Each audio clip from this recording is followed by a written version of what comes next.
오늘 시그널픽에서는 호준석 국민의힘 대변인 모시고 자세한 얘기 나누겠습니다. 어서 오세요. 안녕하십니까. 반갑습니다.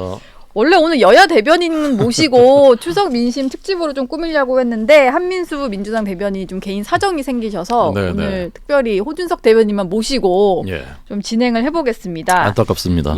야당이 들어온 민심은 제가 대신 좀 전달을 하거나 이렇게 하겠습니다. 좋습니다. 추석 연휴 마지막 날인 어제 김민석 최고위원이 기자회견을 열었는데 추석 화두는 의료 대란과 분노였다 이렇게 정의를 했거든요. 네네. 지역구 있으시니까 아마 지역 민심 들으셨을 것 같은데 이 의료 대란과 분노였다라는 데 동의를 좀 하시나요? 뭐 일정 부분은 그 사실이라고 생각하고요.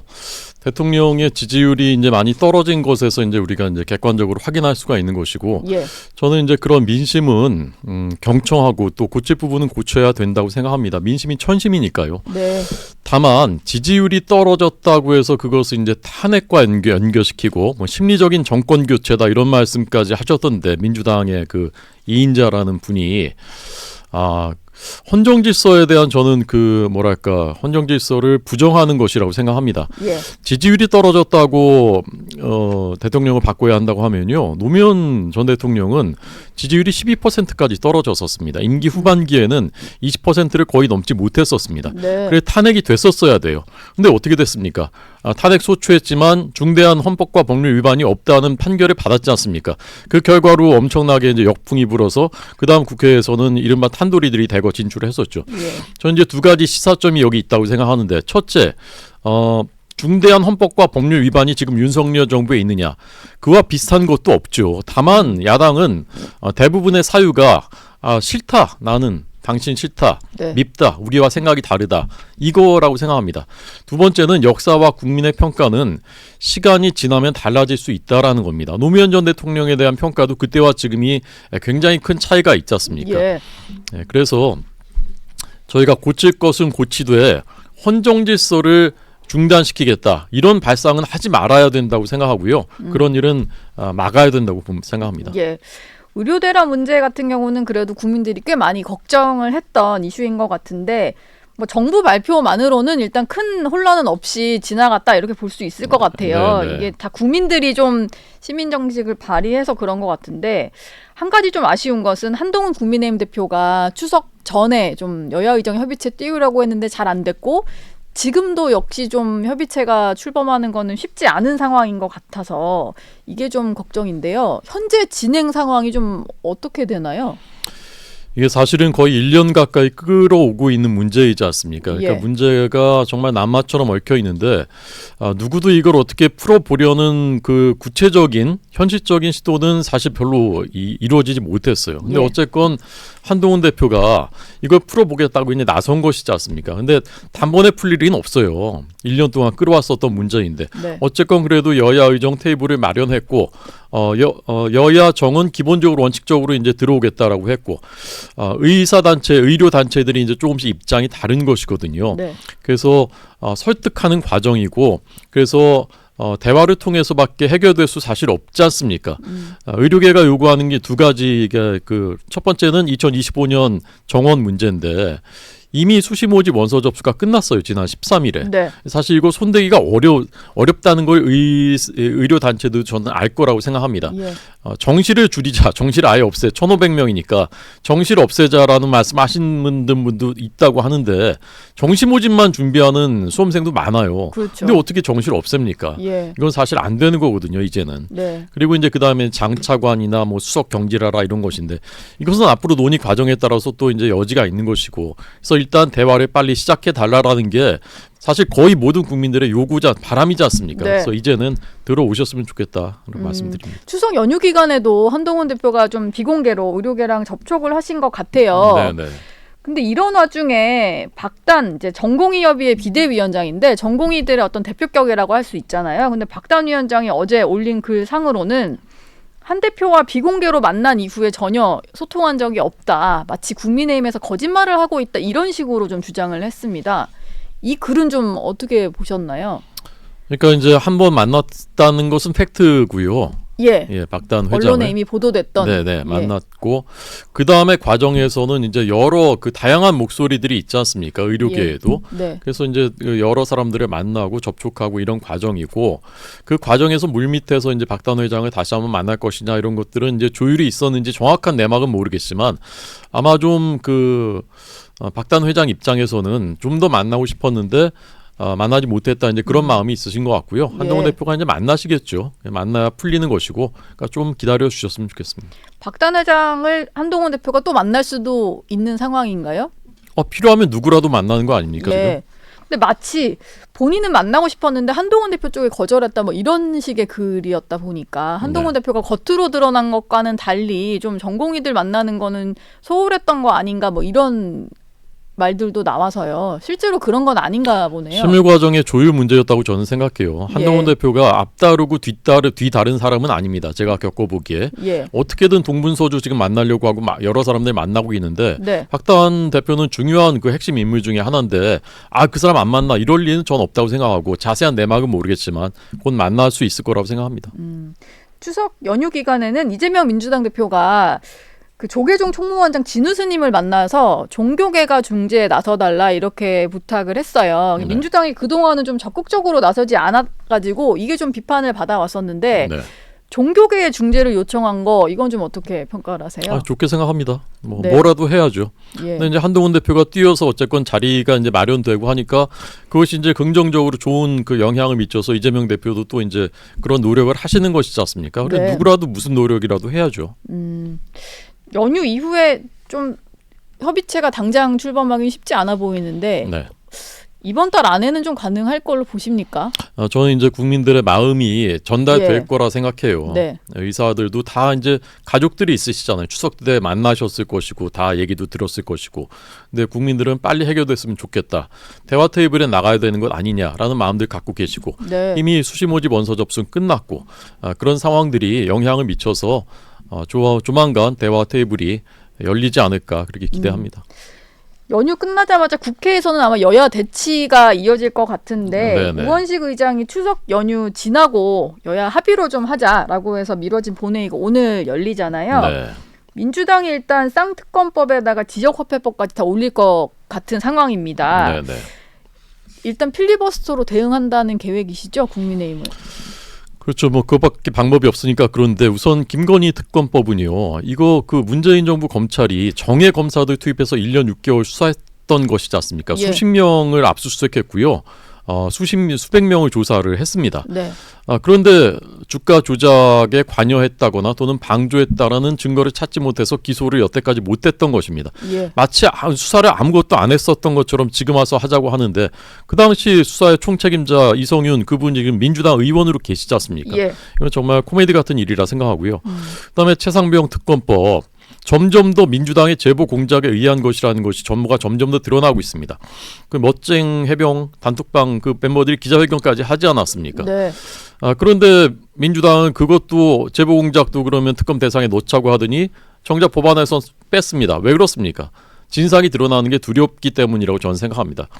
지역화폐법은요. 그건 이제 지역에서 발행하는 상품권을 중앙정부가 무조건 지원하게 돼 있는 법안입니다. 근데 지역화폐라는 것은 이미 소비 진작 효과 없다는 것이 2021년에 조세재정연구원의 보고서로 드러났고요. 특정한 어떤 사정이 있는 지역에서 발행을 했을 때 다른 지역에 비해서 거기에 이제 소비 진작할 수 있는 그런 효과가 있는 것인데 전국의 모든 지자체들이 이렇게 되면 경쟁적으로 발행하지 않겠습니까? 발행 비용 또 할인해서 쓰거든요. 그거 대부분 그 비용만 더 들어가는 것이고 아무 효과가 없는 것입니다. 그런데 이런 것을 여야 간에 협의도 하지 않고 그냥 막 밀어붙이겠다라고 하면 어떻게 합니까? 소수당 입장에서 일단 막을 수밖에 없는 거고 결국 통과시키고 나면은 대통령 입장에서는 이걸 거부권 행사할 수밖에 없는 것이거든요. 근데 이렇게 거부권 강요해놓고 대통령이 불통이다. 거부권 역대 제일 많이 행사했다. 이렇게 하는 것이 다 탄핵 빌드업 하는 거라고 저는 생각합니다. 계속 뭐 무한 도돌이표로 비슷한 일이 또 반복이 될 것 같아서 그게 좀 국민들 입장에서는 답답하지 않을까 뭐 이런 생각이 드는데요. 여야가 다 책임이 있긴 한데요. 누가 그걸 처음 만들었느냐, 누가 그렇게 할 수밖에 없게 만들었느냐라는 것은 정확히 판명을 해야 된다고 저는 생각합니다. 시작을 누가 했느냐. 시작뿐만이 아니라 시작 마침까지 사실상 다 민주당이 하는 거죠. 김건희 여사의 공개 행보가 추석 연휴 내내 정치권에서 좀 비판 소재가 됐던 것 같아요. 뭐 여권 내부에서도 아직은 때가 아니다, 좀 자중했으면 한다 이런 말들이 나왔는데 네. 일단 오늘은 순방에 같이 동행을 하니까 또 한번 모습을 드러낼 것 같고요. 국민들이 봤을 때 왜 이렇게 좀 반발이 있다고 보세요? 김건희 여사 행보에 대해서. 일단 이제 수사 받고 계시잖아요. 네. 예, 한 건은 아직 이제 결론이 안 났고 주가 조작 사건은 디올백 사건도 아직 최종적인 발표는 안 났잖아요. 그리고 예. 그 문제에 대한 이제 입장 표명도 본인께서 직접 아직 하신 적이 없고 국민들은 기다리고 계시고 이제 그런 상태에서 이제 그 다른 활동을 하시는 게 국민들이 곱게 보시기가 어려운 측면이 있다고 생각합니다. 다만 이게 그 세계 자살 예방의 날에 네. 구급대원 또 소방관들 격려하러 이제 현장을 간 거였고요.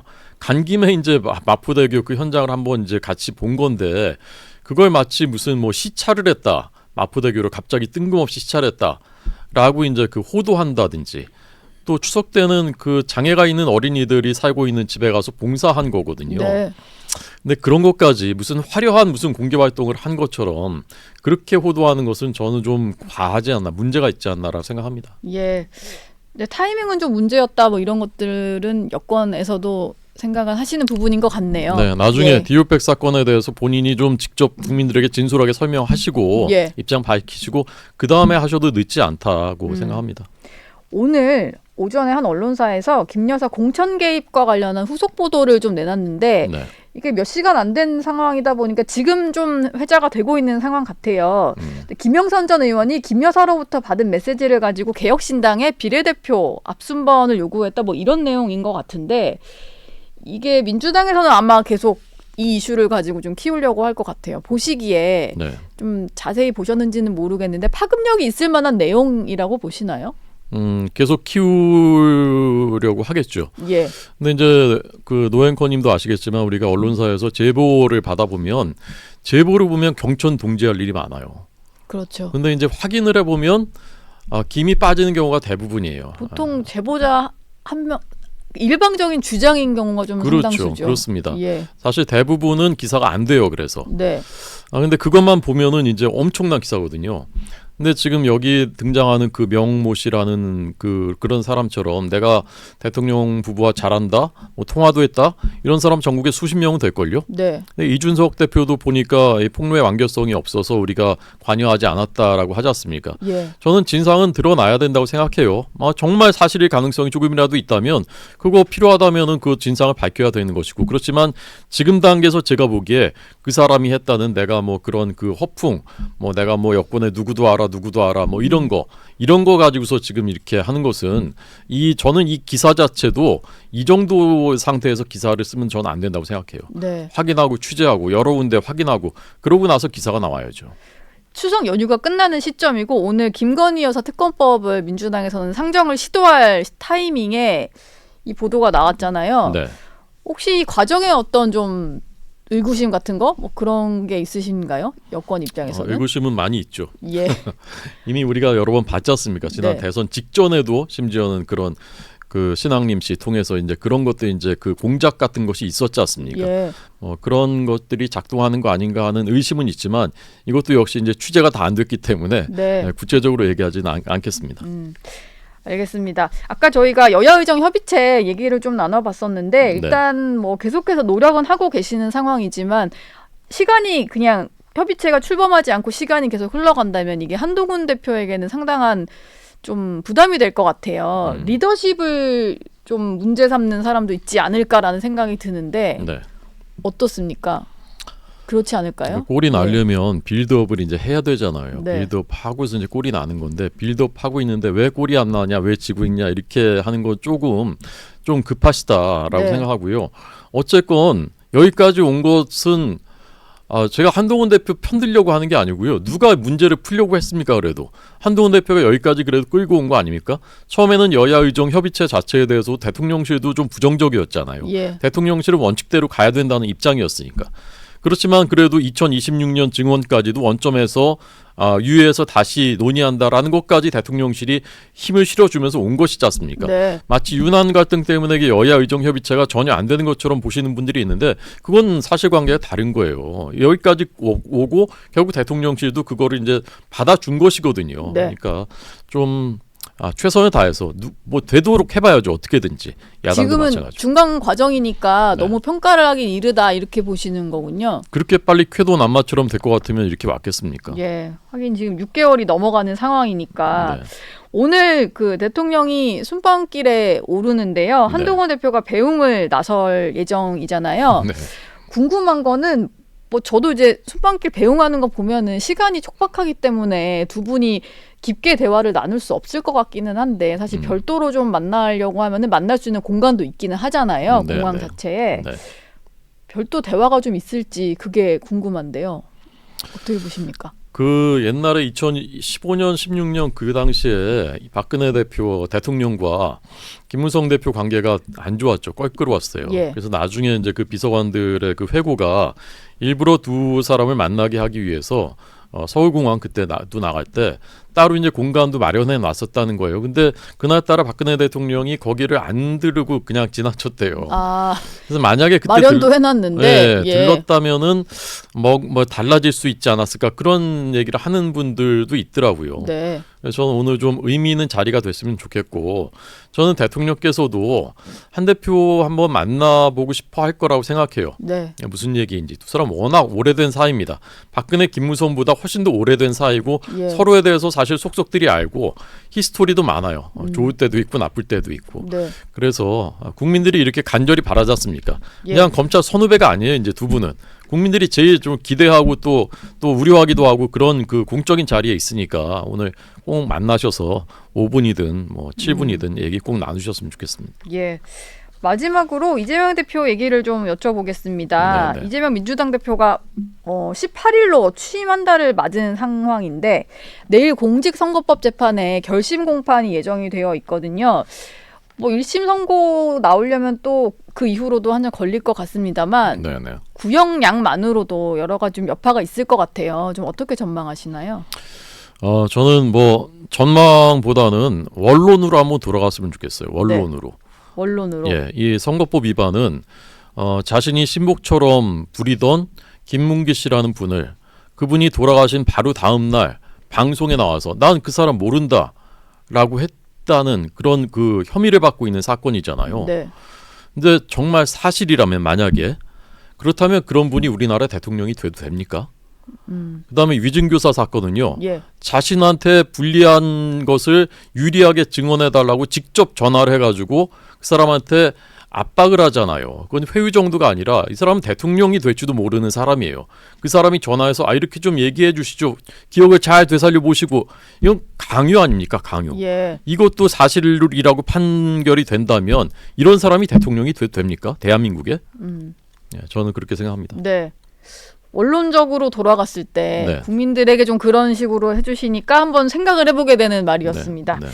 예, 지금까지 호진석 국민의힘 대변인과 말씀 나눴습니다. 고맙습니다. 감사합니다.